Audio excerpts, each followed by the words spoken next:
বড়ো সাহিত্য সভাৰ আগন্তুক 3 বছৰীয়া সমিতিৰ নিৰ্বাচন সুকলমে সমাপ্ত। ওদালগুৰি মহাবিদ্যালয় প্ৰেক্ষাগৃহত দিনৰ 11 বজাৰ পৰা আৰম্ভ হৈছে নিৰ্বাচন। সাহিত্য সভাৰ সংবিধান অনুসৰি গণতান্ত্ৰিকভাৱে অনুষ্ঠিত হয় এই নিৰ্বাচন। নিৰ্বাচনৰ সভাপতি হিচাপে নিৰ্বাচিত হ'ল গোপীনাথ বৰগয়াৰী, সাধাৰণ সম্পাদক নীলকান্ত গয়াৰী, উপসভাপতি ক্ৰমে কমলাকান্ত মুছাহাৰী আৰু ডক্টৰ প্ৰেমানন্দ মুছাহাৰী, সম্পাদক ডক্টৰ প্ৰণৱজ্যোতি নাৰ্জাৰী, সহেন্দ্ৰনাথ বসুমতাৰী, ৰাজেন্দ্ৰ বসুমতাৰী আৰু দিলীপ বসুমতাৰী। কোষাধ্যক্ষ হিচাপে নিৰ্বাচিত লোহিত চন্দ্ৰ ব্ৰহ্ম। 31খন জিলাৰ 4টাকৈ সংলগ্ন সংগঠনৰ লগতে দিল্লী, মেঘালয়, পশ্চিমবংগ আৰু চুবুৰীয়া ৰাষ্ট্ৰ নেপালৰ প্ৰতিনিধিসকলেও সাব্যস্ত কৰিলে ভোটাধিকাৰ।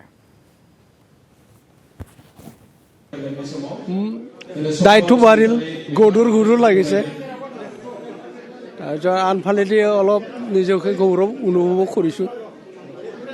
কিন্তু কাম কৰি যাব চবৰ লগত আলোচনা কৰি পেলাই আগবাঢ়ি যাম। বিশেষকৈ গুণী জ্ঞানী ব্যক্তিসকল যিবিলাক পণ্ডিত বিভিন্ন ধৰণৰ বিভিন্ন লাইনৰ মানুহৰ লগত আলোচনা কৰি ল'ম। অলপ দায়িত্বভাৰ হ'ব, charge handing over, taking over, এইটো হোৱাৰ পিছত ভাবি চিতি কাম আগবাঢ়ি যাম। আপুনি ঐতিহাসিক দিনৰ সাক্ষী হৈ ৰ'ল। হয়, মানে এইটো আচলতে 65 বছৰে হোৱা নাছিল বড়ো সাহিত্য সভাত নিৰ্বাচন। হয়, আজি আপুনি নিৰ্বাচিত হৈ কেনেকুৱা? নিজকে গৌৰৱ এটা অনুভৱ কৰিছোঁ। কিন্তু আনফালেদি হ'ব নালাগিছিল। জাতিৰ কাৰণে এনেকুৱা হোৱাটো ভাল নহ'ল মই ক'বলৈ বিচাৰোঁ।